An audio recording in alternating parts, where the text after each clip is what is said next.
I was almost murdered in Ladywell, and I'm not saying that to sound like some big gangster or something. I certainly wasn't at all, but I had issues with some lads, and I was in a bad place in my life. They were in a bad place in their life, and there was one particular night, and it was in Ladywell, and the lads had chased me and my brother, and me and my brother both ran different ways because there was a big group of them and they had weapons on them, and at least 3 or 4 of them were coming after me, and I'd just got round a corner, and it was that way where my legs were like jelly, like I was sandbagging and like spewing. That's how it was, like fight or flight mode. I was spewing buck fast, like black tar coming out my mouth and running, and I jumped and hid in a bush, and I could hear them in the distance talking about how they were going to kill me when they got me, and then I could hear them getting closer to the bush, and then I could hear them getting further away, and I'm like fucking petrified. I thought they were going to actually kill me.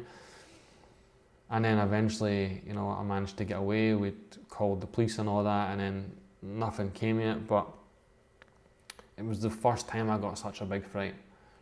And but like, I'm talking about this in the manuscript I just finished now on my new book. Recovery wasn't visible. Nobody was talking about addiction. Nobody was talking about recovery. It wasn't obvious where to go.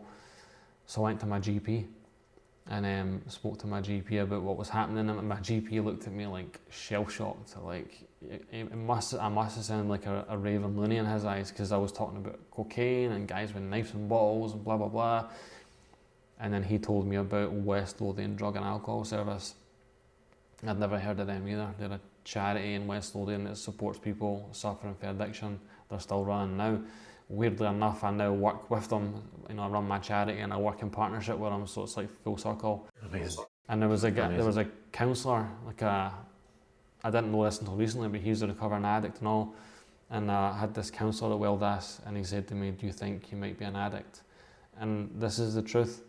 I'd never heard the term before. I'd heard of alcoholic, but I'd never heard the term addict before. And he explained what it was, and I was like, oh, that could be it. And then he told me about Narcotics Anonymous, and then I went to Narcotics Anonymous and met other addicts, and it was the penny dropping, and that's when I realised I was an addict. But the moment that made me realise I had to get help was almost being killed. That moment wasn't the moment where I realised I was an addict. I just knew, fuck, this has got so extreme now that... And then I've missed a bit out. The reason why that moment was so scary was because about 2 weeks after the incident with me and the guys, some of the same guys got in a scuffle with another guy and did kill him. And they killed him in Ladywell, and it's like, you can Google it and read it, and I'm not saying that to be disrespectful or drag anything up for anybody else, and I did put it in my book. I changed the names and stuff, but that's what made me afraid, because I was like, fucking hell, man, like the guy that tried to stab me did stab and kill someone in the same part of Ladywell 2 weeks later.